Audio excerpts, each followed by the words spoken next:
அனைத்திந்திய புரட்சித் தலைவர் மக்கள் முன்னேற்ற கழக பொதுச் செயலாளர் புரட்சித்தாய் சின்னம்மா ஆசையுடன் தமிழக சட்டப்பேரவை தேர்தலில் போட்டியிடும் கழக வெற்றி வேட்பாளர்கள் தங்கள் தொகுதிக்கு உட்பட்ட பகுதியில் தீவிர பிரச்சாரம் மேற்கொண்டுள்ளனர்.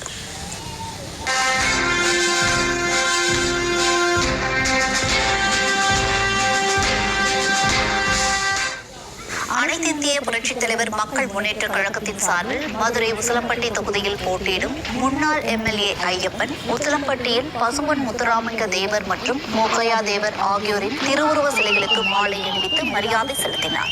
தொடர்ந்து தொகுதிக்கு உட்பட்ட உசிலம்பட்டி பேருந்து நிலையம், மதுரை பிரதான சாலை, தேனி பிரதான சாலை உள்ளிட்ட பகுதியில் பொதுமக்கள் மற்றும் வியாபாரிகளை சந்தித்து தென்னந்தோப்பு சின்னத்திற்கு கழக வேட்பாளர் ஐயப்பன் வாக்கு சேகரிப்பில் ஈடுபட்டார்.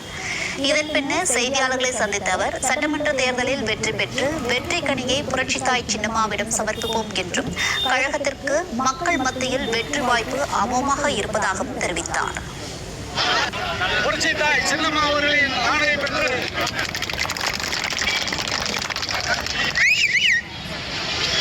நடைபெறவிருக்கின்ற சட்டமன்ற பொதுத் தேர்தலில் உசிலம்பட்டி சட்டமன்ற தொகுதி வேட்பாளராக ஐயப்பனாகிய நான் புரட்சித்தாய் சின்னம்மா அவர்களின் ஆணையோடு உசிலம்பட்டி சட்டமன்றத்தில்